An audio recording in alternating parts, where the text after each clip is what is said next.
इन 3 समस्याओं का टोटल लगाएं तो लगभग 92,000 इस देश के नागरिक 4 दशक में मारे गए माने, और एक तीनों समस्या के संपूर्ण उन्मूलन के लिए एक सुनियोजित प्रयास कभी नहीं हुआ था जो नरेंद्र मोदी जी ने चुनकर आने के बाद। मैं सबसे पहले कश्मीर की बात करूंगा मान्यवर। कश्मीर में हम सब जानते थे कि पड़ोसी देश से आए दिन आतंकवादी घुसते थे, यहां बम धमाके करते थे, हत्याएं करते थे। एक भी त्योहार ऐसा नहीं होता था जो चिंता के बगैर जाता था। और केंद्र सरकारों का रवैया लचीला होता था, चुप्पी साध जाते थे, बोलने में डर लगता था, कोई दुविधा भी थी, शायद वोट बैंक का भी डर था। नरेंद्र मोदी जी के आने के बाद आतंकवाद के खिलाफ जीरो टॉलरेंस की नीति प्रधानमंत्री की ने। हमारे आने के बाद भी हमले हुए, उरी पर हुआ, पुलवामा पर हुआ। पहले हमले होते थे, कुछ नहीं होता था, कोई कुछ नहीं बोलता था, जवाब नहीं दिए जाते थे और लोग भूल जाते थे। दिल्ली के अखबारों में कोने में कहीं छपता था, आज 7 लोग शहीद हो गए, मारे गए, बम धमाका हुआ, मगर कोई संवेदना तक समाप्त हो जाए वहां तक चीजें लिंगरिंग रहती गई, लिंगरिंग रहती गई, लिंगरिंग रहती। मोदी जी के आने के बाद उरी और पुलवामा में हमला हुआ।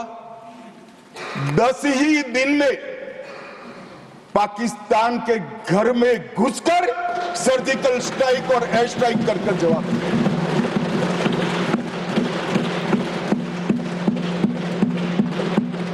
पूरे दुनिया में 2 ही देश ऐसे थे जो अपनी सीमा और सेना की सुरक्षा के लिए हमेशा सम्मान के साथ तत्पर रहते थे, इजराइल और अमेरिका। वो 2 देशों की सूची में मेरे महान भारत का नाम जोड़ने का काम नरेंद्र मोदी, और वहीं से शुरू हुई आतंकवाद के खिलाफ जीरो टॉलरेंस की नीति। मान्यवर, हम सब जानते हैं धारा 370 कश्मीर के अलगाववाद का मूल था। हम भी कभी अलग हो सकते थे, ये भाव के बीच धारा 370 के अंदर डाले गए थे, मगर हमारे संविधान निर्माताओं का भी मैं बहुत मनपूर्वक धन्यवाद करना चाहता हूं। बड़े दूरदर्शी थे, उन्होंने इसको टेम्पररी बनाया था और धारा 370 को हटाने का बीज भी धारा 370 में ही डाल दिया गया। मगर राजनीतिक मजबूरी, वोट बैंक की पॉलिटिक्स,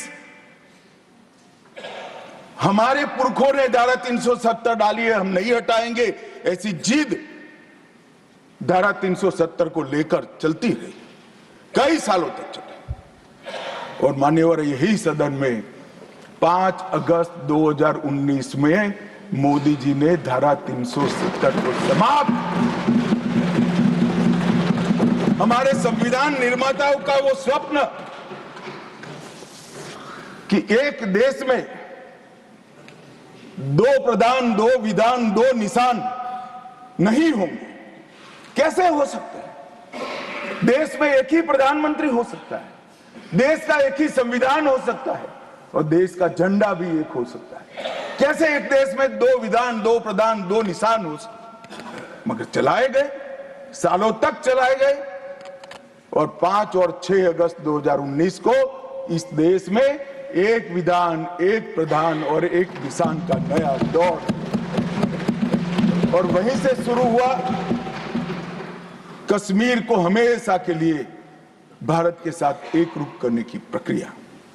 सबसे पहले डोगरी, हिंदी और उर्दू को राज्य की भाषा का स्टेटस दिया गया। मान्यवर, भ्रष्टाचार रोकने के लिए कोई एंटी करप्शन ब्यूरो की वहां रचना ही नहीं थी, क्योंकि रोकना ही नहीं चाहते थे।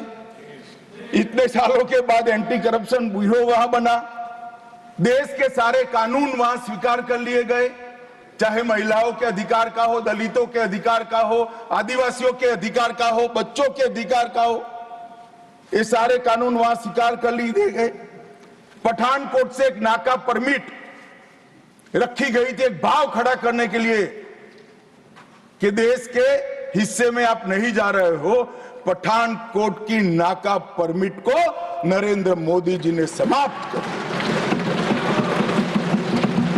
और नया दौर शुरू हुआ, लोकतंत्र का, खुशहाली का, विकास का। आज ये कहते हैं क्या परिवर्तन आया है, मैं ध्यान से सुन रहा था, धैर्य न रहे ऐसे उकसाते थे, मगर मैं जवाब जरूर दूंगा। क्या परिवर्तन आया था सुन लीजिए। 33 साल से आपके शासन में रात्रि के सिनेमा हॉल नहीं खुलते थे, सिनेमा हॉल ही नहीं खुलते थे हमारे शासन में। वहां 34 साल से मरहूम के जुलूस का, ताजिया का परमिशन नहीं था, हमारे समय में दिया गया। G20 की बैठक में दुनिया भर के डिप्लोमेट्स वहां शांति से गए, कश्मीर की संस्कृति, संगीत, खाना और कश्मीर की खूबसूरती को एंजॉय कर कर वो अपने अपने देश में वापिस गए। मान्यवर, इस देश में लाल चौक पर तिरंगा फहराने के लिए हम सब भी गए थे। प्रधानमंत्री और हमारे तत्कालीन राष्ट्रीय अध्यक्ष मुरली मनोहर जी के नेतृत्व में कश्मीर, कन्याकुमारी से कश्मीर यात्रा निकली थी। यहां से बहुत सारे लोग उसमें होंगे। मुझे मालूम है मान्यवर, हमें परमिशन नहीं मिल रही थी लाल चौक जाने की। जब जीत किया गया कि हम जाएंगे, जो भी परिणाम आए, सेना की रक्षा में वहां जाना पड़ेगा और आनंद फानन में ध्वजवंदन कर कर वापस आना पड़ा। वो ही लाल चौक पर हर घर तिरंगा में, एक भी घर ऐसा नहीं था जहां तिरंगा। श्रीनगर में फॉर्मूला 4 कार रेसिंग हुआ, वही लाल चौक पर कृष्ण जन्माष्टमी का महोत्सव रंग चंग के साथ मनाया गया। मां शारदा देवी के मंदिर में दशकों के बाद दीपावली और सरस्वती पूजन हुआ। खीर भवानी का ज्येष्ठ अष्टमी का महोत्सव 22 साल के बाद मनाया गया। और मान्यवर, सिर्फ 370 हटने से क्या होगा ये पूछते थे। इसके पीछे हमने कई सारे ऐसे कदम उठाए जिससे आतंकवादियों के साथ भारतीय बच्चों की जुड़ने की संख्या करीब करीब 0 हो गई है। 0। पूरे देश ने देखा होगा, 10 साल पहले आतंकवादियों का महिमा मंडन होता था, बड़े बड़े जनाजे के जुलूस निकलते थे। आतंकवादी तो आज भी मारे जाते हैं, हमारे समय में ज्यादा मारे गए। एक का भी जुलूस नहीं निकला, जहां मरते हैं वहीं दफना दिए जाते।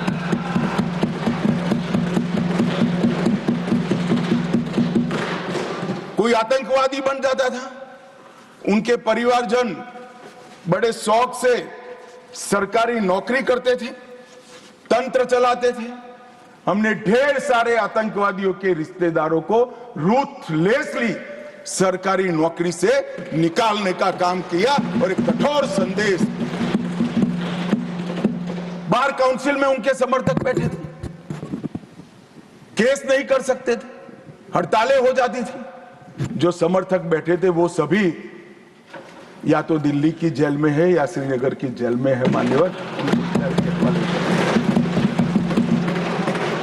आतंकवाद और आतंकवादी दोनों के समर्थकों सरकारी रोजगार, पासपोर्ट देने में और गवर्नमेंट कॉन्ट्रैक्ट के लिए हमने बिल्कुल बैन कर दिया, हिम्मत के साथ किया और आज लोग नहीं जुड़ रहे।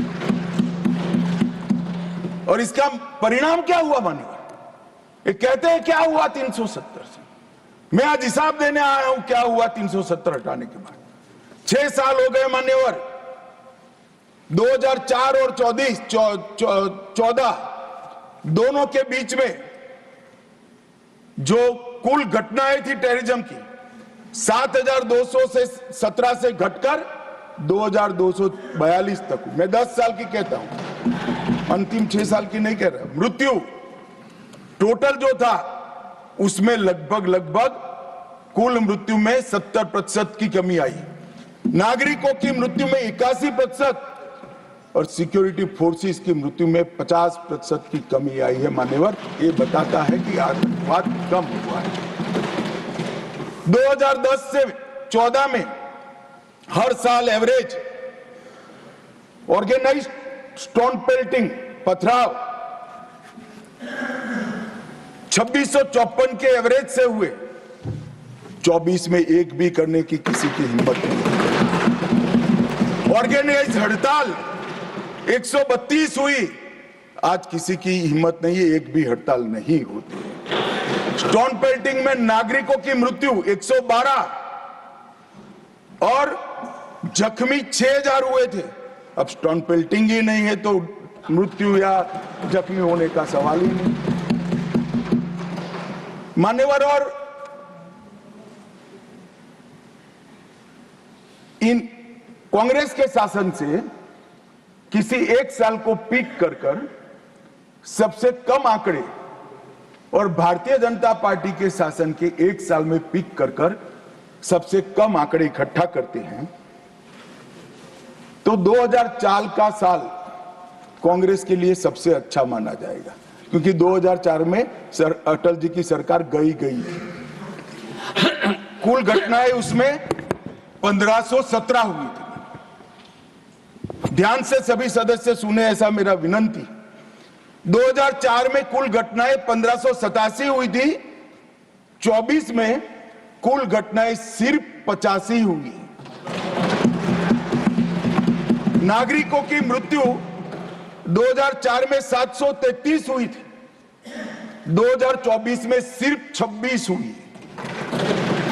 सिक्योरिटी फोर्सेस का मृत्यु 331 हुआ था और 2024 में 31 हुआ है। मान्यवर, ये परिवर्तन आया है। और कश्मीर के विकास के लिए भी जब शांति होती है, सुरक्षा होती है, लोकतंत्र बहाल होता है तो विकास अपने आप होता है।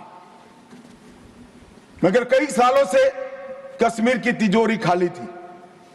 नरेंद्र मोदी जी ने 2015 में 80,000 करोड़ की 63 परियोजनाओं को जम्मू कश्मीर लद्दाख के लिए अप्रूव किया। और मान्यवर, मैं बताने आया हूं, मेरे खर्च का हिसाब कुछ लोग पूछ रहे थे। अरे भाई, थोड़ा कम हुआ होगा, हमने तो रखने का हिम्मत तो किया। आपके समय में तो खर्च का प्रोविजन भी नहीं कर सकते क्योंकि ऐसी स्थिति ही नहीं। मगर ऐसा नहीं है, खर्च नहीं हुआ है।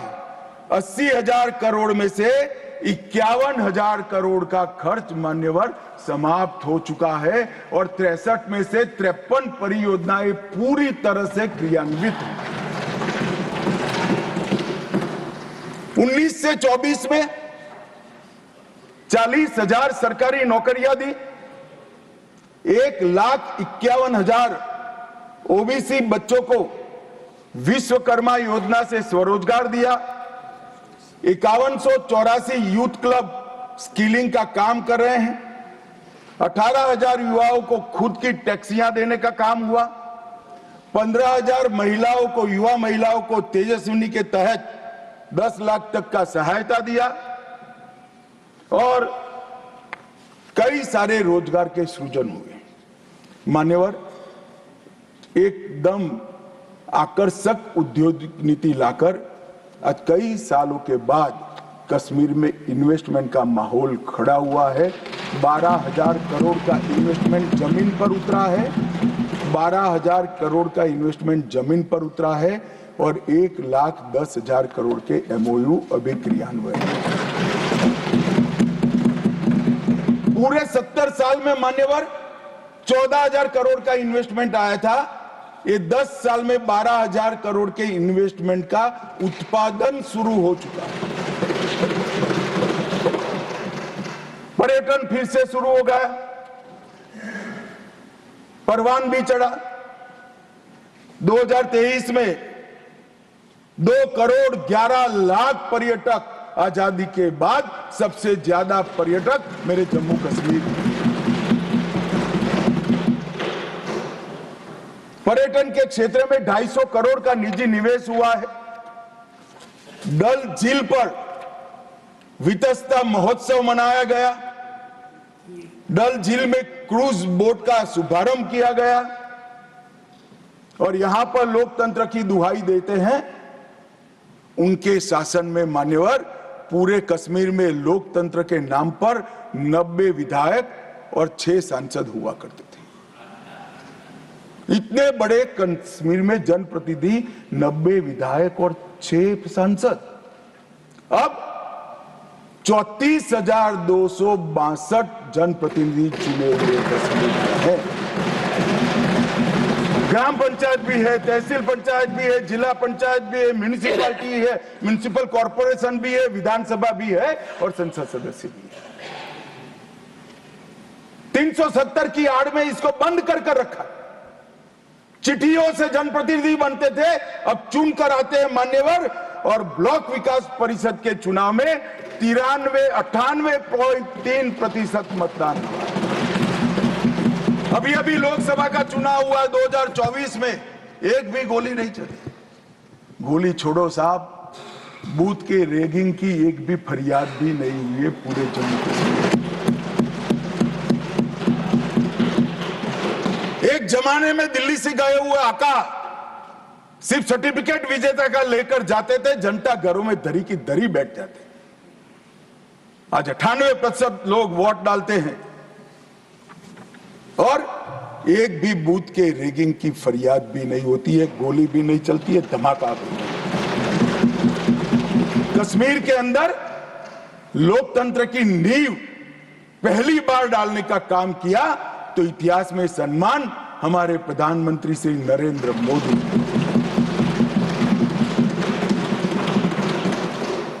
संसद ने भी जब राष्ट्रपति शासन रहा कई महत्वपूर्ण बिल पारित किए। पहली बार पिछड़ा वर्ग को ओबीसी नामकरण किया गया। विधानसभा में महिलाओं का 1/3 आरक्षण किया गया। पंचायतों में पहली बार ओबीसी आरक्षण किया गया है। वाल्मीकियों को पहली बार दलित आरक्षण का फायदा मिला। एसटी में कुली, पद्दारी, जनजाति, पहाड़ी, ये सारे समूहों को, गुर्जरों को जोड़ने का काम भी हमने किया। गुर्जर बकरवाल भाइयों के लिए 10% अलग आरक्षण दिया और कश्मीरी पंडितों के विस्थापित को भी 2 सीट का रिजर्वेशन देने का काम ये भारतीय जनता पार्टी की सरकार है। मान्यवर विकास, आज जम्मू विजयपुरम में 1600 करोड़ का एम्स है। अवंतीपुरा में 1828 करोड़ से बन रहा है। आईआईटी जम्मू में, आईआईएम जम्मू में, निप श्रीनगर में है। मेडिकल कॉलेज पहले 4 थे, अब 15 है। नर्सिंग कॉलेज 15 और बनी है। एमबीबीएस की सीटें 500 थी, इसमें 800 हमने जोड़ी है और पीजी की सीटें 667 थी, उसमें 297 नई जोड़ी गई। और नर्सिंग की सीटें मान्यवर 220 थी, इसको 2000 करने का काम भारतीय जनता पार्टी। और दुनिया देखती रह जाए। दुनिया के कई लोग उसको इंजीनियरिंग एडवेंचर मानते हैं। ऐसे इंफ्रास्ट्रक्चर के काम भी जम्मू कश्मीर में हुए। 9.25 किलोमीटर की बनिहाल सुरंग बनी। विश्व का सबसे बड़ा रेल ब्रिज चिनाब नदी पर जम्मू कश्मीर में बना। रेल नेटवर्क को उधमपुर, श्रीनगर, बारामुल्ला रेल लिंक से घाटी तक पहुंचाया गया। जोजिला सुरंग, जैडमोर सुरंग और मजबूती से हमारे इंफ्रास्ट्रक्चर को मजबूत करेगी। भारतीय सेना की रसद को भी क्षतिपूर्ति करेगी। जम्मू के लिए सेमी रिंग रोड बनाया। अखनूर पुंछ सड़क निर्माणाधीन है और 11,000 सर्किट किलोमीटर की नई HT लाइनें डालने का काम भी मान्यवर जम्मू कश्मीर हिसाब मांगते हैं। क्या हुआ 370? साहब हिसाब तो इनको दिया जाता है, नजारा तो उनको दिखाया जा सकता है जिनकी नजरें साबुत हो, जो काला चश्मा पहनकर आंखें मूंद कर बैठते हैं, उसको विकास नहीं दिखा सकते। किसी सदस्य ने ठीक ही कहा था, पैदल यात्रा निकाली, कश्मीर तक गए, अपने कार्यकर्ताओं के साथ बर्फ की होली भी खेले और कहे कि मुझे दूर से आतंकवादी दिखाई पड़ा था। अरे भाई, नजर में ही आतंकवादी है तो आपको सपने में भी आएगा और कश्मीर में भी दिखाएगा। हम तो दिखाई देते ही सीधा दो आंखों के बीच में गोली मारते हैं मान्यवर, दो आंखों। हमारी सरकार ना आतंकवाद को सह सकती है ना आतंकवादियों को सह सकती। कोई जगह नहीं है देश में अब देश के नागरिकों के साथ खून की होली खेलने वाले। मान्यवर, दूसरी समस्या थी वामपंथी उग्रवाद। वामपंथी उग्रवाद अभी अभी किसी ने भाषण किया कि राजनीतिक समस्या है। अब मुझे तो इस सोच पर ही दया आती है। विकास की दृष्टि से पिछड़े हुए कई जिले हैं, कई तहसीलें हैं। सबको मालूम है, लंबे कालखंड के बाद हम आजाद हुए। कोई भी सरकार हो, भले कांग्रेस की ही थी, मगर कोई 5-25 साल में सब जगह विकास नहीं पहुंचा सकते। हम पहुंचा रहे हैं अब सब जगह, मगर छूट गया होगा कोई बार। तो इसका मतलब ये नहीं कि हम देश की व्यवस्था को ही न माने, संविधान को ही न माने और सरकार लाचार बनकर देखती रहे। हजारों लोग बलि चढ़े। हिम्मत देखे साहब, पशुपतिनाथ से तिरुपति तक का लाल कॉरिडोर, 12 राज्य, कई जिले, कई तहसीलें, कई थाने कब्जे कर दिए, पूरी व्यवस्थाएं समाप्त कर, पैरेलल करेंसी चलाई, पैरेलल स्टैंप पेपर चलाए, सरकारें बनाई, कोई बोलने वाला नहीं। मैं सबसे पहले एक बात इस सदन में जिम्मेदारी के साथ बताना चाहता हूं, 21 मार्च 2026 को इस देश से नक्सलवाद समाप्त। और मैं जो बोल रहा हूं, इसके पीछे नरेंद्र मोदी सरकार के 10 साल का परिश्रम, बारीक आयोजन, इनकी विकास की भूख संतोषने के लिए किए गए प्लानिंग और पैसों का आवंटन है। और सुरक्षा ग्रिड को एक भी जगह गैप न रह जाए, इस तरह से हमने पुख्ता किया है।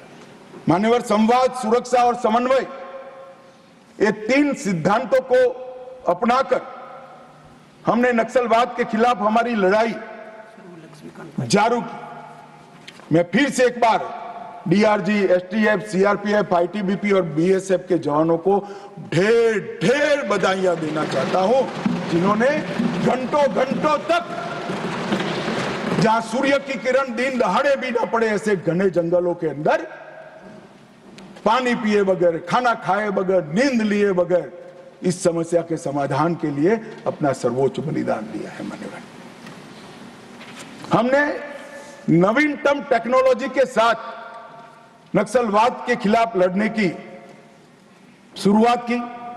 लोकेशन ट्रेनिंग, मोबाइल फोन की गतिविधियां, साइंटिफिक कॉल लॉग्स का एनालिसिस, सोशल मीडिया का एनालिसिस, इनकी कुरियर सर्विस का रेखांकन, इनके परिवारों की आवाजाही का रेखांकन, और ये सब एकत्रित कर हमने हमारे सुरक्षा बलों को इंफॉर्मेशन से लैस करने का काम किया। ड्रोन सर्वेलेंस, सैटेलाइट इमेजिंग, ये दोनों का आर्टिफिशियल इंटेलिजेंस के साथ मिलकर सॉल्यूशन निकाला, नतीजे निकाले, और इसके आधारित डेटा एनालिसिस कर हमने सटीक जगहों से हमारे सुरक्षा बलों को लैस किया, जिसके आधार पर उन्होंने काम किया। मान्यवर, इसमें भी मैं कांग्रेस के शासन और हमारे शासन का कंपैरिजन देना चाहता हूं। कोई ऐसा ना समझे कि मैं कांग्रेस का क्यों दे रहा हूं। 10 साल के बाद मेरी जगह कोई और भाजपा का गृह मंत्री आएगा तो आपका नहीं देगा, हमारा और हमारा करेगा। हमारे पहले आप थे इसलिए आपका कर रहा हूं भैया। 2004 से 14 कांग्रेस की सरकार थी, हिंसक घटनाएं हुई थी 16,463 और 53% इसमें कमी आई। सुरक्षा बल मारे गए थे 1851, अब 10 साल में मारे गए 509, 73% की कमी। और नागरिकों की मृत्यु 4,766 से कम होकर 1495 70% की कमी। मैं दो शासन एक ही जगह पे एक ही कालखंड में अलग अलग विचारधारा के होते हैं तो कैसा परिणाम आता है इसके नतीजे बताना चाहता हूं। मेरी बात कुछ सदस्यों को ठीक नहीं लगेगी, मगर नक्सल को पॉलिटिकल समस्या समझने वाले शासन जब होता है तब क्या होता है, और विकास के साथ साथ सुरक्षा की दृढ़ता के साथ काम करने वाला शासन आता है तो क्या होता है।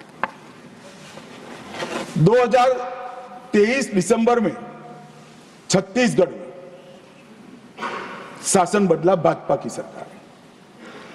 इसके बाद मान्यवर एक ही साल में 380 नक्सली मारे गए, इसमें कल के 30 जोड़ना बाकी। 1045 और 1194 गिरफ्तार हुए और 1045 सरेंडर कर गए और टोटल 2619 संख्या में कमी आई मान्यवर, 2619। और ये सब करने में सुरक्षा बलों की हताहत 26 है, 26। मान्यवर एक उदाहरण है, यही छत्तीसगढ़ था, यही पुलिस थी, यही सीआरपीएफ थी, यही भारत सरकार थी, सिर्फ वहां सरकार कांग्रेस की। भाजपा सरकार आई, एक ही साल के अंदर 2619 नक्सलियों की फौज या तो सरेंडर कर गई, या तो अरेस्ट हुई, या तो मार गई। ये अप्रोच का सवाल है मान्यवर, सुरक्षा की ग्रिड मजबूत करने का सवाल। कांग्रेस के शासन में कुल 2014 तक 66 फोर्टिफाइड पुलिस स्टेशन थे, इसमें से 32 अटल जी की सरकार में बने थे। और मोदी सरकार ने 10 वर्ष में 66 के बनाम 612 फोर्टिफाइड पुलिस स्टेशन बनाए। मोस्ट इफेक्टेड नक्सल जिले, इसकी एक व्याख्या है, कांग्रेस ने ही बनाई, हमने स्वीकारी। 2014 में 126 थे, अब उसमें से 12 बचे हैं और मैं कह चुका हूं 31 मार्च 26 को मैं शून्य लेकर यहां हूं।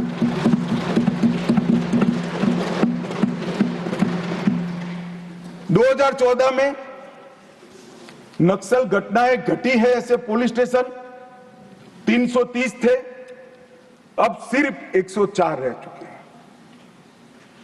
नक्सल प्रभावित क्षेत्र में 18,000 स्क्वायर किलोमीटर से ज्यादा था, अब 4200 स्क्वायर किलोमीटर बचा है मतलब। और नाइट लैंडिंग हेलीकॉप्टर हेलीपैड्स एक भी नहीं थे, हमने 68 बनाए हैं। कैंपों की खुलने की संख्या दयनीय है, मैं बताना नहीं चाहता क्योंकि बातें विदेश में भी जाती है, मगर हमने 5 ही साल में 302 नए सुरक्षा कैंप खोलकर पूरे एरिया को सुरक्षा की। फाइनेंशियल चॉकिंग करने के लिए मान्यवर हमने एनआईए और ईडी का उपयोग किया, कई करोड़ रुपया इनके जब्त करे, पीएमएलए के केस कर उनके फाइनेंसरों को जेल की सलाखों के पीछे डाला। लगातार राज्य और केंद्र के बीच में मीटिंगें हुई, मेरे स्तर पर सभी मुख्यमंत्रियों की 11 मीटिंगें हुई और मेरे स्तर पर ही डीजीपीज के साथ 12 मीटिंगें हुई। हमने डायनेमिक रणनीति बनाई, स्ट्रेटेजिक लोकेशनों पर सुरक्षा बलों को तैनात किया और मान्यवर विकास तो वहां पहुंचना चाहिए। हमने बजट को भी 300% बढ़ाने का काम किया है। मान्यवर 14 से 24 में 1100-503 किलोमीटर हाईवे बनाए, 20,000 किलोमीटर ग्रामीण सड़कें बनाई। पहले चरण में 2343 मोबाइल टावर लगाए, दूसरे चरण में 2542 मोबाइल टावर लगाए और 4000 मोबाइल टावर लगाने का काम अभी चल रहा है। पूरा नक्सल एरिया अब मोबाइल कनेक्टिविटी से लैस ये दिसंबर के पहले हम कर देंगे। मानेगा निर्मला जी और अश्विनी भाई यहां बैठे हैं। नक्सल प्रभावित जिलों में 1007 बैंक की शाखाएं ये सिर्फ 5 साल में खोलने का काम हुआ है। 937 एटीएम बनाए और 5731 डाकघर बैंकिंग सेवा के साथ खोलने का काम भारतीय जनता पार्टी ने किया। 48 के 48 जिलों में कौशल विकास योजना पहुंची। एनआईए का एक मजबूत वर्टिकल बना। 1143 वहीं से ही आदिवासी युवाओं को भर्ती करके सुरक्षा बलों में लिया और हमने 6 नए हेलीकॉप्टर वहां जवानों के रेस्क्यू और रिहेबिलिटेशन के लिए बनाए। इंजर्ड होते ही इसको अस्पताल में लिया जाए, जो रात को भी उठ सकते हैं। और इसका परिणाम ये हुआ है कि आज नक्सलवाद धीरे धीरे सिमटता जा रहा है। मान्यवर, और मैं इतना कहना चाहता हूं कि जो मारे गए हैं उसमें बहुत सारे इनके प्रमुख नेता हैं। इसके कारण उनका पूरा आंदोलन चरमरा गया है, एकदम चरमरा गया है और कई सारे करोड़ों के रुपए के इनाम थे, ऐसे लोग सरेंडर भी हो गए। मारे गए जोनल कमेटी के मेंबर 1, सब जोनल कमेटी के 5, स्टेट लेवल कमेटी के 2, डिविजनल कमेटी के 31 और 59 एरिया कमेटी के मेंबर मारे गए। मान्यवर, ये आंकड़ा कभी भी आत्मसमर्पण के लिए भी हम लचीली पॉलिसी लेकर आए और जो लोग हमारी सरकार की घोषणाओं के पीछे मखौल उठाते कि कई सरकारें बदल गई, कुछ नहीं हुआ, मैं बड़े आनंद और विश्वास के साथ कहना चाहता हूं, ये सरकार के रहते ही ये देश नक्सल समस्या से मुक्त हो जाएगा। मान्यवर, इसमें किसी को सरकार जब इच्छा होती है तो बहुत कुछ होता है, मगर इच्छा होना बड़ा महत्वपूर्ण होता है। मान्यवर, नॉर्थ ईस्ट की समस्या को भी कमोबेश हम समाप्त करने के कगार पर है। मान्यवर, वहां पर भी हिंसक घटनाओं में 70% की कमी, हताहत सुरक्षा बलों में 72% की कमी और हताहत नागरिकों की संख्या में 85% की कमी है। हमारी सरकार आने के बाद हमें सब हथियारी ग्रुपों से बातचीत की। मान्यवर, 19 से अब तक 12 महत्वपूर्ण शांति समझौते किए। 2020 में NLFD के साथ, 21 में ब्रू रियांग के साथ, 22 में कार्बी के साथ, 2022 में आदिवासियों के साथ, आदिवासी संगठनों के साथ, 2022 में असम मेघालय अंतरराज्यीय सीमा का समझौता, 2023 में DNLA, UNLF और उल्फा का समझौता, असम और अरुणाचल प्रदेश का अंतरराज्यीय सीमा का समझौता, 24 में त्रिपुरा के साथ समझौता, NLFT और ATTF के साथ समझौता। कुल मिलाकर मान्यवर 10,900 युवा हथियार डालकर मेन स्ट्रीम में आए हैं। मैं अभी बोडोलैंड जाकर आया हूं मान्यवर, हजारों युवा आज विकास के रास्ते पर चल पड़े हैं, अपनी ही बोडो मातृभाषा में पढ़ते हैं, अपना ही धर्म अनुसरित करते हैं और विकास के काम। ये बोडोलैंड का समझौता जब हुआ तब सब मजाक उड़ाते कि समझौते धरे के धरे रह जाएंगे। आज मैं कार्यक्रम देख कर आया हूं, मोदी जी गए, 5 लाख बोडो युवा, वृद्ध, अबला, नागरिक सब।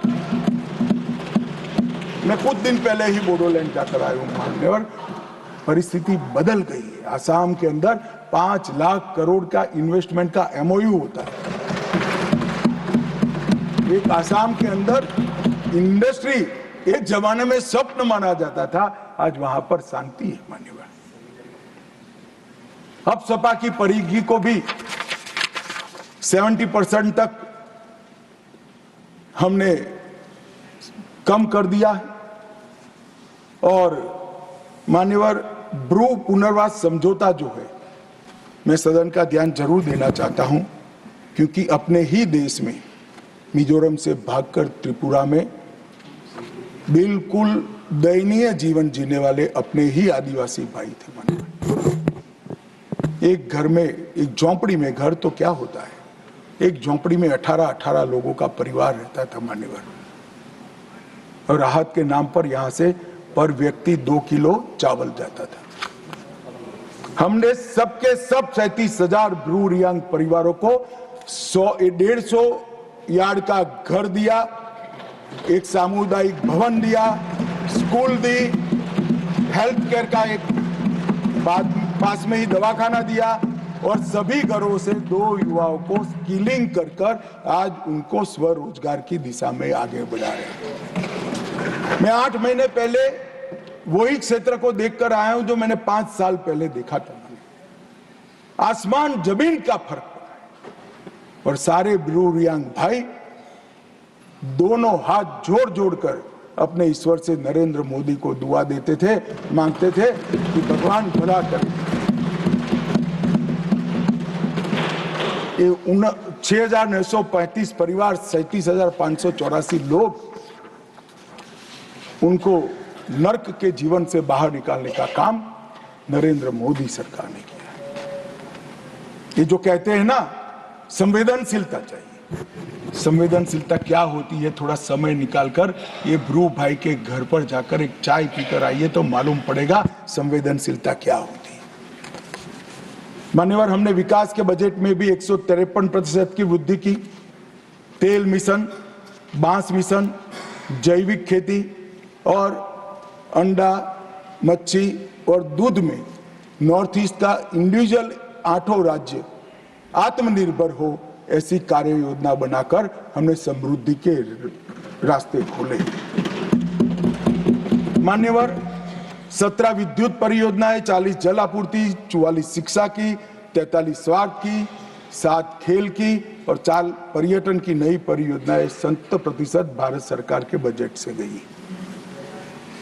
रेलवे में 81,900 करोड़ का इन्वेस्टमेंट, सड़क में, हाईवे में 41,500, ग्रामीण सड़क में 47,000 और 64 नए एयर रूट और हेलीकॉप्टर रूट को शुरू कर एयर कनेक्टिविटी को भी हमने पुख्ता किया है। इससे मान्यवर दिल्ली और नॉर्थ ईस्ट का भौतिक अंतर तो कम हुआ है, ये तो एक सिद्धि है ही है, परंतु इससे बड़ी सिद्धि है मोदी जी ने दिल्ली और नॉर्थ ईस्ट के दिलों का अंतर भी कम कर दिया। मान्यवर, आज सबको लगता है कि हम भारत का हिस्सा हैं।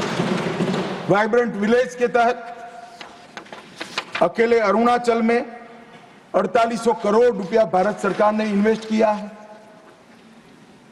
चोटियों पर बसे गांव जो मानते थे कि हम भारत का अंतिम गांव है, मोदी जी ने एक बड़े सरल शब्द से भारत के अंतिम गांव को भारत का पहला गांव देख लिया। मैं किबुत्थिम में गया था, भाई किरण भी मेरे साथ। पहला गांव कहते ही जो नई ऊर्जा का संचार मैंने वो चोटियों पर रहते हुए हमारे नागरिक भाइयों के मन में देखा है, शरीर में देखा है और उनके उत्साह में देखा है मान्यवर, वो अवर्णनीय था। और ये सारी सिद्धियां ऐसे नहीं आती, दृढ़ राजनीतिक इच्छा शक्ति चाहिए, वोट बैंक की चिंता करे बगैर कठोर फैसले लेने का मादा चाहिए और देश की समस्या ही का निवारण ही अपना लक्ष्य है, इस दृष्टि से काम करने की नीति चाहिए। इसके साथ साथ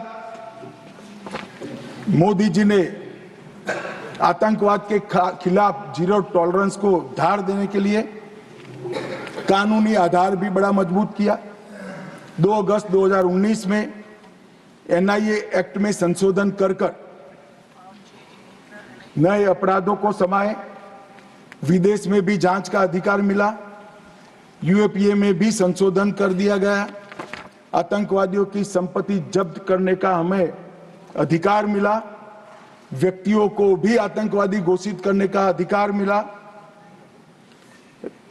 डी रेडिकलाइजेशन के प्रयासों को भी कानूनी ताकत देने का काम हुआ, मैक को रिवैम्प किया गया, मैक के अंदर साइबर सुरक्षा, narco terrorism, gun running, organize crime और उभरते हुए कट्टरवादी हॉटस्पॉट मैक के रिपोर्टिंग का हिस्सा बनाए गए, नेशनल मेमोरी बैंक बनाया गया और नए जो संशोधन करे, मुझे बरोबर याद है कि दिग्विजय जी कहते थे इसका दुरुपयोग हमारे सामने होगा। दिग्विजय जी आपके सामने नहीं हुआ। जब मैं एनआईए का संशोधन लेकर आया तब मुझे बरोबर याद है दिग्विजय सिंह ने इसका दुरुपयोग होगा, आपके सामने नहीं हुआ। हमने 57 आतंकवादियों को आतंकवादी घोषित किया, जिसने देश की सर्वोच्च अदालत में मान्य, 23 संगठनों को मान्य। हमने अनलॉफुल एसोसिएशन घोषित की और मैं आज गर्व के साथ कह रहा हूं 19 से 24 के बीच में हुर्रियत के सबसे सीरियस टाइप के 14 ऑर्गेनाइजेशन आज 14 के 14 बैन कर दिए गए मान्यवर। हुर्रियत का अस्तित्व जिस हुर्रियत के साथ एक जमाने में बातचीत करते थे, पाकिस्तान के बातचीत करने के लिए मीडिएटर बनाया था, आतंकवादी संगठनों से बातचीत करने के लिए, वो हुर्रियत को हमने समाप्त कर दिया, जमीन के अंदर काटने।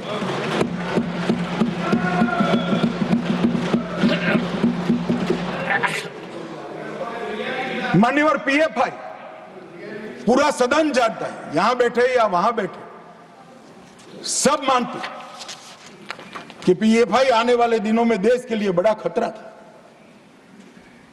मगर जो खतरों को दूर से नहीं देखते वो देश को खतरों से नहीं बचा सकते। मुक्त दर्शक बनकर, मुक्त प्रेक्षक बनकर खतरों को देख नहीं रहे, जिनके हाथ में शासन की कमान होती है, इनकी जिम्मेदारी होती है खतरों को दूर से देखकर उसको उगने से पहले, उठने से पहले समाप्त कर देना। हमने पीएफआई पर बैन लगाया, एक साथ देश के 24 राज्यों में रेड डालकर पीएफआई के एक एक बंदे को उठाकर जेल की सलाख होकर आज संपूर्ण गतिविधि समाप्त हो गई। कुछ लोग पंजाब में भी बिंडरान वाले बनने का प्रयास भी किया, आगे भी बढ़े। सरकार हमारी नहीं थी, फिर भी यही गृह मंत्रालय ने दृढ़ निश्चय कर आज वो असम की जेल में आराम से गुरु ग्रंथ साहब का पाठ। ये नरेंद्र मोदी सरकार, इस सरकार के रहते देश पर खतरे राजनीतिक आइडियोलॉजी के कारण पनपने हम नहीं देंगे, उनको खड़ा होने से पहले ही समाप्त कर दिया जाए। मान्यवर, एक जमाने में आतंकवादियों का लिस्टिंग से उनका मृत्यु या अरेस्ट तक का आयुष्य 2 साल और 3 महीना था, आज कुछ दिनों का बच गया है, कुछ दिनों का।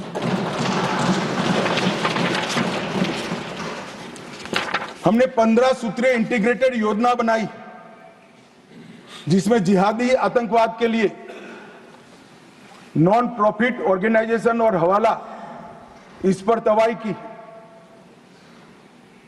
वामपंथी उग्रवाद, कश्मीरी उग्रवाद, कश्मीर के अंदर उग्रवाद, fake Indian currency note, narcotics, narco terror का लिंक, खालिस्तान समर्थक उग्रवाद, रेडिकलाइजेशन के प्रयास, फाइनेंसिंग और अवैध हथियारों की तस्करी। ये 25 के 25 आयामों को हमने एनआईए के अंदर जकड़कर कानूनी आधार देकर इन पर कानून का शिकंजा कसने का काम किया। ह्यूमन ट्रैफिकिंग का देश की सुरक्षा के विरुद्ध उपयोग, साइबर आतंकवाद, विस्फोटक पदार्थ अधिनियम का उपयोग, आर्म्स एक्ट में अमेंडमेंट और इस सभी को एनआईए के दायरे में लाने का काम। एक संपूर्ण सर्कल हमने पूरा किया है जहां से भी देश की सुरक्षा के खतरा हो सकता था, वो 25 की 25 चीजों को एक सर्कल में लाकर एनआईए के अधीन किया है। और मान्यवर, एनआईए में 1244 पद हमने सृजित किए, 16 नए ब्रांच खोले, 2 नए जोनल कार्यालय खोला गया। इसके साथ साथ एनआईए के परफॉर्मेंस पर कुछ लोग बोल रहे थे, आज बैठे नहीं है, वॉकआउट कर गए। 652 मामले हुए। जब यूएपीए लगता है तक एक ट्रिब्यूनल भी होती है और सुप्रीम कोर्ट तक केस जाता है कि यूएपीए लगाया वो ठीक है या नहीं। मैं मेरी सरकार का रिकॉर्ड कहने आया हूं साहब, 652 मामले में से एक भी मामले में सुप्रीम कोर्ट तक एक भी केस को अनुचित घोषित नहीं किया गया। ये 652 मामलों में से 516 में चार्जशीट दायर करे गए, 157 मामलों में जजमेंट्स आ गया है और 150 मामलों में सजा दी गई है। मान्यवर, 95% दोष का दर। दुनिया भर की टेरर एजेंसी के बीच में एनआईए का दोष सिद्धि का दर, मैं गर्व से इस सदन को कहना चाहता हूं, सबसे ऊंचा है, सबसे हाईएस्ट। हमने एनआईए को अब डीआरडीओ के साथ समझौता कराकर केमिकल, न्यूक्लियर, बायोलॉजिकल, टेररिज्म के मामले के लिए भी तैयारी शुरू की है। एनआईए के अधिकारों को अंतर्राष्ट्रीय एक्सपोजर देने के लिए एग्रीमेंट भी किए हैं और एनआईए और सेंट्रल फोरेंसिक साइंस लेबोरेटरी के साथ एक अनुबंध खोलकर सीएसएफएल में टेररिज्म के खिलाफ भी एक नया वर्टिकल हमने शुरू करने का काम किया है। मान्यवर, हमने इसके साथ साथ मैक को भी सुदृढ़ किया है। मैक में मोदी जी की सरकार आने के बाद काउंटर टेररिज्म की एक अलग व्यवस्था की गई।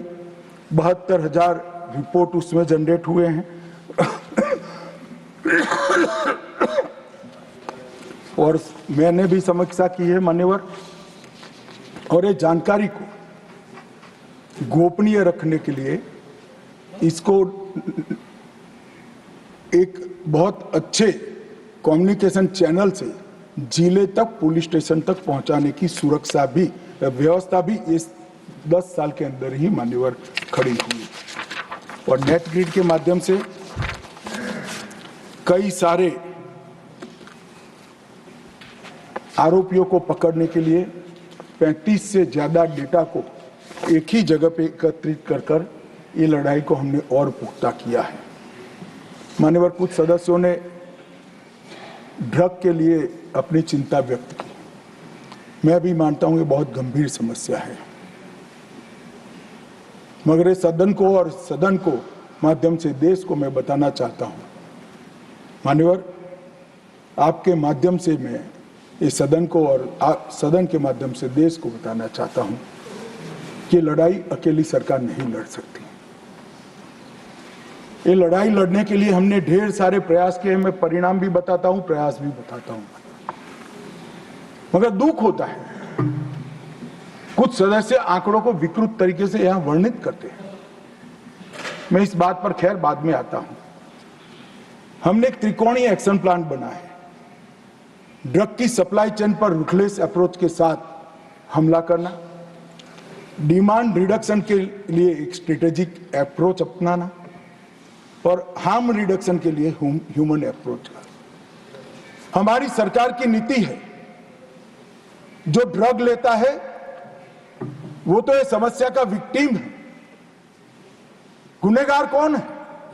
गुनहगार ड्रग का व्यापार करने वाला है। मान्यवर, इस पर ये हमारा है। हमने whole of government, whole of nation approach अपनाया है। गृह विभाग, वित्त विभाग, शिक्षा विभाग, आरोग्य विभाग, समाज कल्याण विभाग, सभी राज्य सरकारें सभी साथ में रहकर इस समस्या के खिलाफ लड़ रहे हैं। हमने टॉप टू बॉटम और बॉटम टू टॉप इन्वेस्टिगेशन का एक नया प्रयोग शुरू किया। एक ड्रग की पुड़िया मिलती है तो ड्रग देश में कहां से आई वहां तक का इन्वेस्टिगेशन होता है, वो इंडिविजुअल केस नहीं माना जाता है। और अंतरराष्ट्रीय सीमा में अगर ड्रग पकड़ा जाता है, पोर्ट पर भी पकड़ा जाता है, एयरपोर्ट पर भी पकड़ा जाता है, तो वो पुड़िया बनकर कहां जाने वाला था वहां तक का इन्वेस्टिगेशन होता है। और इसके बहुत अच्छे नतीजे भी हमने, मगर ये चुनौती का प्रभाव पर्सनल लेवल पर, नेशनल लेवल पर देश का आर्थिक नुकसान और देश की सुरक्षा का नुकसान, चतुष्कोणीय दुष्प्रभाव है। और ड्रग मनी का उपयोग नक्सलवाद, आतंकवाद, अलगाववाद, क्रिप्टो करेंसी के चलन में वृद्धि, क्रिप्टो करेंसी का भी ड्रग के चलन में उपयोग, इसके बहुकोणीय हमले को देखकर हमने भी इसी तरह की नीति अपनाई। 2019 में गृह मंत्रालय ने 4 स्तरीय एनकोड मैकेनिज्म का गठन किया। जो एक शीर्ष स्तरीय एनकोड है वो यहां भारत सरकार में स्थित है। फिर कार्यपालक स्तरीय पर जहां सचिवों और राज्य के मुख्य सचिव और डीजीपीज हैं। फिर राज्य स्तरीय है जो मुख्यमंत्री की अध्यक्षता में होता है। और फिर जिला स्तरीय है जो डीएम की अध्यक्षता में होता है। और अब तक 5 साल में 7 शीर्ष स्तरीय बैठक हुई, 5 कार्यकारी स्तर की, 191 राज्य स्तर की और 6750 जिला स्तर की बैठकें हो चुकी हैं। इसको मिनिटाइज करते हैं। एक सुरक्षित चैनल के माध्यम से एक दूसरे के साथ इंफॉर्मेशन का शेयरिंग होता है। और जहां राज्यस्तर गुना है वहां जेसीसी का भी गठन हमने किया गया है। एनसीबी की कैडर को भी हमने मजबूत किया है। 5 नए जोनल कार्यालय, 4 नए क्षेत्रीय कार्यालय, 12 सब जोनल कार्यालय और समुद्री मार्ग को भी पूर्णतया सील करने के लिए नौसेना, हमारा तटरक्षक और राज्य की पुलिस और कस्टम सभी एक साथ कंधे से कंधा मिलाकर काम कर रहे हैं। कई प्रकार के संस्थागत रचना भी की गई है। निदान नार्को अपराधियों को एक्सचेंज के लिए एक डेटाबेस बना है, एनकोड पोर्टल बना है, NCB Bhaskaracharya national institute for space application and Jio informatics बनाया है। वो अब बाइसेग है, वो इसका काम कर रहा है। ड्रग नेटवर्क चार्ट का मैपिंग भी किया गया है। और हमने कई सारे नए इनिशिएटिव लेकर कॉलेज तक जागरूकता को पहुंचा है। संपत्ति की जब्तियां और कई प्रकार के कठोर कानूनों से हमने इस पर अटैक किया है और परिणाम आया है मान्यवर, जो आंकड़े मेरे एक साथी ने भी एक अलग दृष्टिकोण से बताया। मगर मैं अप्रोच में बदलाव सरकारें बदलने के साथ कैसे होता है वो बताना चाहता हूं। अंतरराष्ट्रीय स्तर पर हमारे पड़ोस के 2 एरिया गोल्डन ट्रायंगल और गोल्डन क्रेसेंट के नाम से जानते थे। वो गोल्डन ट्रायंगल और गोल्डन क्रेसेंट इसलिए कहे जाते थे कि वहां से ड्रग उत्पन्न होकर पूरी दुनिया में जाती थी, पैसा कमाने का जरिया था। हमने बहुत प्रयास कर पूरी दुनिया ने आज इसको डेथ ट्रायंगल और डेथ क्रेसेंट के नाम से स्वीकारना शुरू किया है। माननीय नजरिए का बदलाव है। ड्रग व्यापार नहीं है, पूरी दुनिया के युवाओं के लिए खतरा है, नस्लें बर्बाद करने का साधन है। और अब डेथ ट्रायंगल और डेथ क्रेसेंट को पूरी दुनिया अलग थलग करने के लिए एकजुट होती जाती है।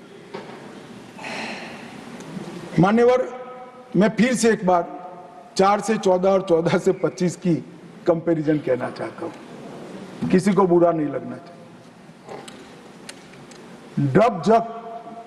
जब्त ड्रग्स 2004 से 14 में 25 लाख किलोग्राम थी और अब बढ़कर 1 करोड़ किलोग्राम से ज्यादा हुई। अब कुछ सदस्यों ने कहा कि आपके समय में बढ़ गया। अरे भैया, बढ़ नहीं गया, पहले से बढ़ा हुआ था, हमने पकड़ना शुरू किया जो आप नहीं पकड़ते थे। क्या नजरिया है हमारा? खून की संख्या घटाने के लिए खूनी को न पकड़ो, क्या बात हो गई है? हमने ड्रग ज्यादा पकड़ा तो हमें कहते हैं आपके समय में बढ़ गया। अरे बढ़ नहीं गया है, रोका भी हमने है, समाप्ति हम ही कर देंगे। और साहब, क्वालिटी ऑफ ड्रग 4 से 14 में 40,000 करोड़ का ड्रग पकड़ा गया और अब 1,50,000 करोड़ रुपए का ड्रग। क्योंकि ये जो एडकोड की सिस्टम बनी है, हमने इन्वेस्टिगेशन की पद्धति में बदलाव किया, मानने वाले इसका परिणाम। और गत 5 साल में 14,000 करोड़ से अधिक का 23,000 किलो सिंथेटिक ड्रग भी हमने नष्ट कर दिया माने। और डिस्पोज पकड़ा हुआ उनका हमने जलाया। इन्होंने 10 साल में 3,36,000 करोड़ का केजी ड्रग्स जलाया, हमने 31 लाख केजी ड्रग जलाया।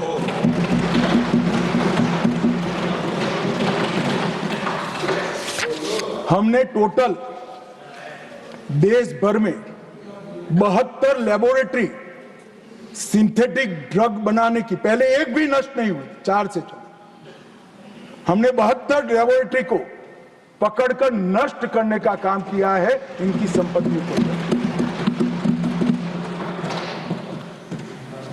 अफीम की विनिष्टीकरण एकड़ में मैं आंकड़ा कहता हूं, पहले मैक्सिमम आंकड़ा 300 एकड़ था आपके जमाने में।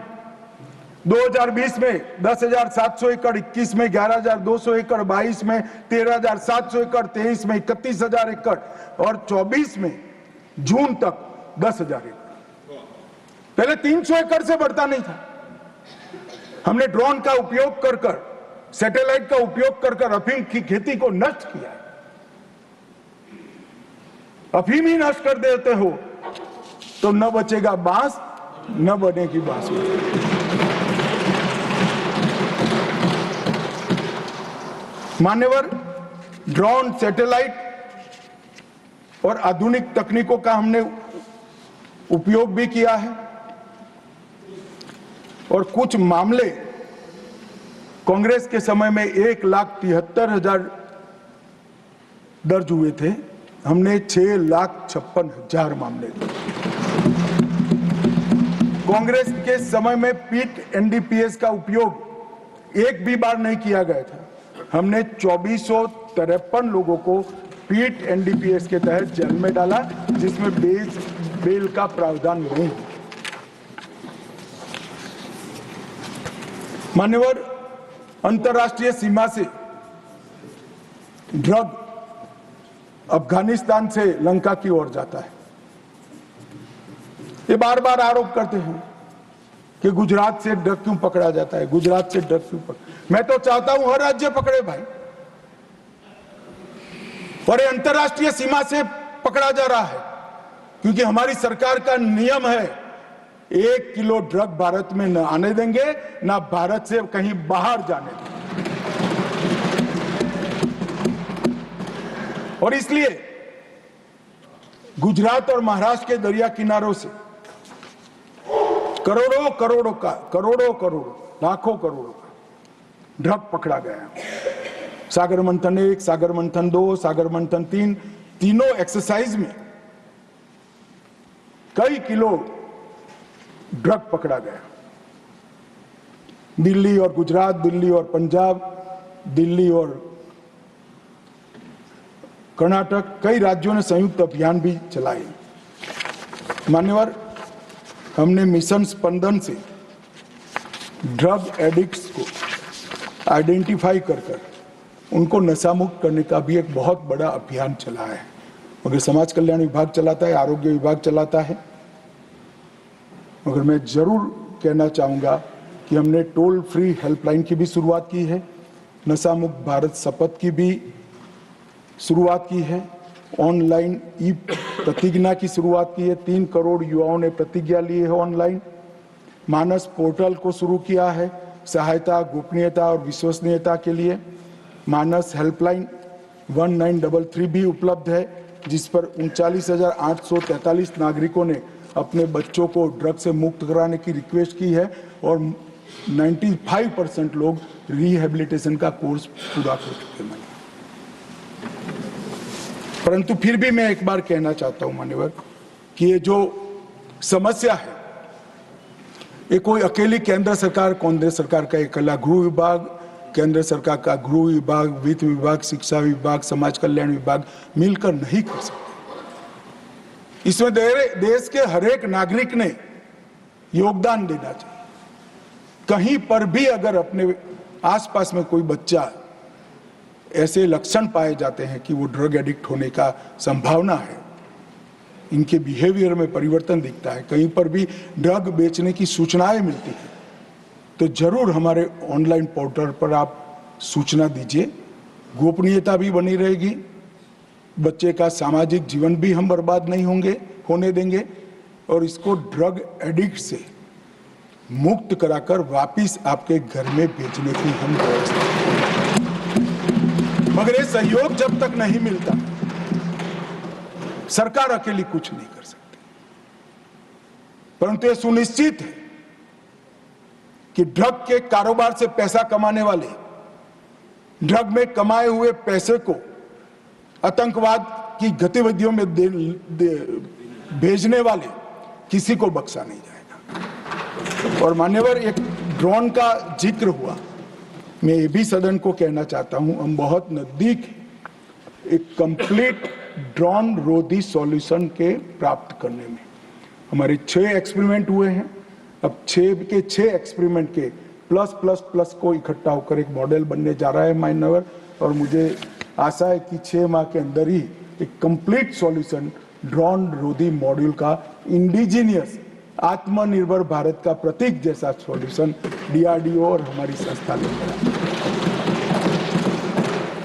मान्यवर, मैं जब गृह विभाग की बात लेकर आया हूं तब ये भी जरूर कहना चाहता हूं कि कानून और व्यवस्था एक प्रकार से राज्य का इस विषय है, परंतु क्रिमिनल जस्टिस सिस्टम के तीनों कानून ये भारत सरकार ने बनाए और तीनों कानून लगभग 160 साल पुराने थे।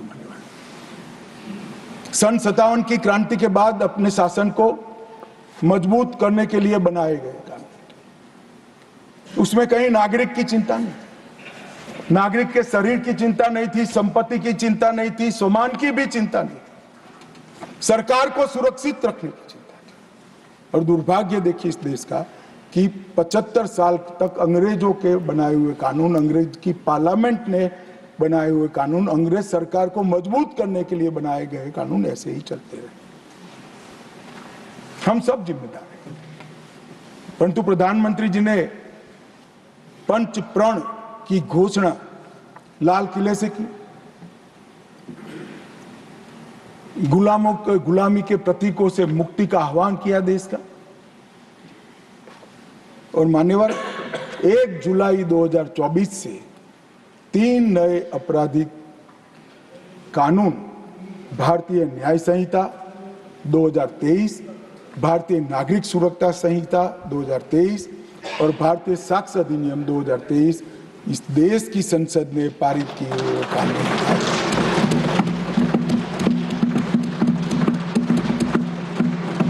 और 1 जुलाई से मान्यवर कानून पूरे देश में लागू हो गए।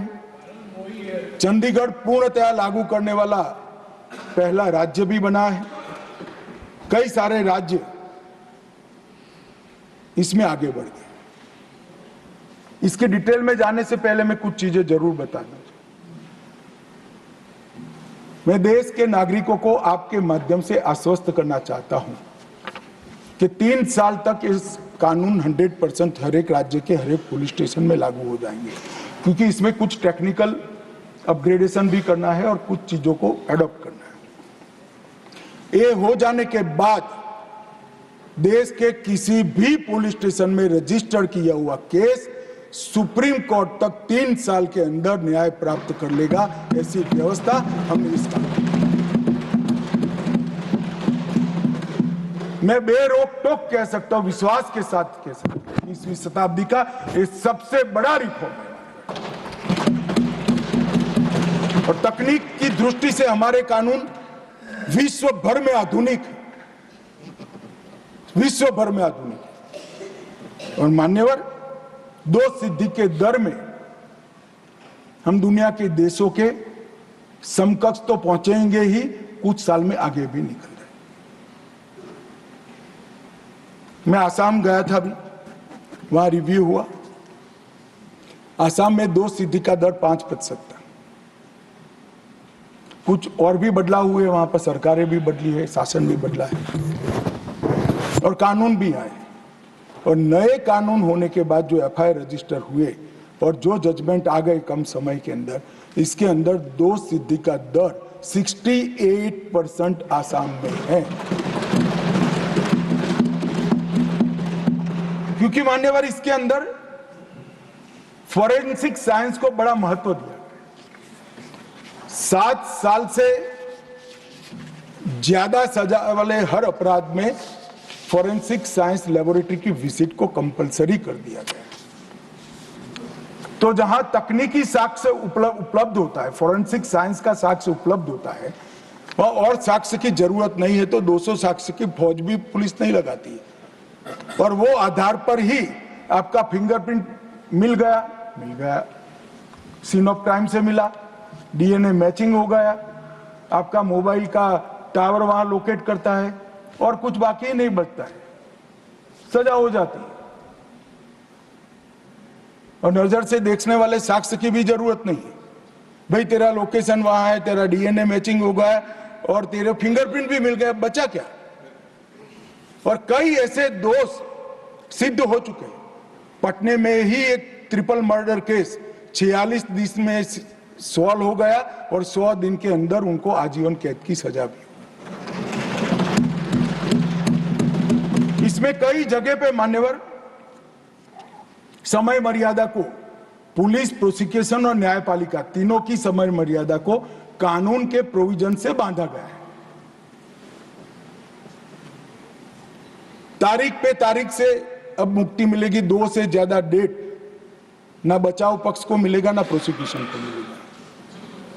35 अलग अलग सेक्शंस में टाइम लिमिट जोड़ी गई है। इलेक्ट्रॉनिक माध्यम से आप शिकायत कर सकते हो। पहली सुनवाई के 60 दिन के अंदर आरोप तय करने हैं। घोषित अपराधी की अनुपस्थिति में जो अपराध कर पाकिस्तान में भागकर बैठे हैं, उन पर भी अब ट्रायल चल सकेगी। जब यहां वो दोषित सिद्ध होंगे तो उनको वहां रहने में बड़ी तकलीफ आएगी। आपराधिक मामलों के मुकदमे की समाप्ति के बाद न्यायालय को सिर्फ 45 दिन में जजमेंट दे देना है। सामुदायिक सजा का भी इसमें प्रावधान किया है छोटे अपराधों के लिए, पहली बार के अपराध के लिए। 5,000 रुपये से कम की चोरी के लिए कम्युनिटी सर्विस का प्रावधान किया गया है। भारत के बाहर की संपत्ति भी हम कुर्क कर सकते हैं। हमने कंप्लीट कंप्यूटराइजेशन का ICGS 2 के तहत प्रावधान किया है। मैं आगे बताऊंगा इसका ई रिकॉर्ड, 0 FIR, ई FIR, फॉरेंसिक जांच अनिवार्य, कई सारे प्रोविजन मान्यवर करेंगे। डायरेक्टर ऑफ प्रोसिक्यूशन का अलग, इसको पुलिस से अलग कर दिया गया है। आगे मैंने कहा है ऐसे फॉरेंसिक को बढ़ावा देने का भी हमने काम किया है। मॉब लिंचिंग का नया अपराध भी जोड़ा गया है। संगठित अपराध को पहली बार व्याख्यायित किया गया है। मान्यवर, एक विक्टिम सेंट्रिक कानून भी हमने बनाया है। विक्टिम को इसके अंदर अपनी बात रखने का अधिकार दिया है, इंफॉर्मेशन के अधिकार का उपयोग कर सकते हैं, नुकसान के लिए क्षतिपूर्ति का दावा भी कर सकते हैं। 0 FIR को संस्थागत किया गया है और 90 दिन में जांच की प्रगति की रिपोर्ट भी मांगने का अधिकार हमने विक्टिम को दिया है। पुलिस की जवाबदेही को भी सुनिश्चित किया है। सर्च और जब्ती का रिकॉर्डिंग करना कंपलसरी किया है। गिरफ्तार व्यक्तियों की सूचना देना अनिवार्य किया है। 3 वर्ष से कम कारावास के लिए अरेस्ट का प्रोविजन नहीं है। 60 वर्ष से ऊपर के उम्र में पूर्व अनुमति के अलावे अरेस्ट का प्रोविजन नहीं है। गिरफ्तार व्यक्ति को 24 घंटे में मैजिस्ट्रेट के सामने न रखने से जवाबदेही तय होती है और पूछताछ के लिए लाए गए व्यक्तियों का रजिस्टर भी पुलिस स्टेशन के बाहर लटकाना होगा। 20 ऐसी धाराएं हैं जिसमें पुलिस की जिम्मेदारी हमने तय की। अंग्रेज राजद्रोह का कानून लगा कर गए थे। राज के खिलाफ बोलना नहीं थी। हमने राजद्रोह के कानून को देशद्रोह में बदला है। आप प्रधानमंत्री जी के खिलाफ तो कुछ भी बोल सकते हैं, कोई आपत्ति नहीं, कायदे के मर्यादा में, मगर देश के खिलाफ नहीं बोल सकते। देश के खिलाफ बोले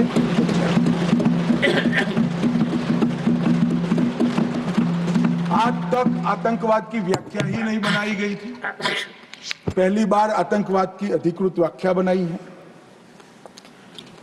तकनीक को बढ़ावा दिया गया है। इलेक्ट्रॉनिक और डिजिटल साक्ष्य माने जाएंगे। डिजिटल तरीके से देश में कहीं पर से आप गवाही दे सकते हो।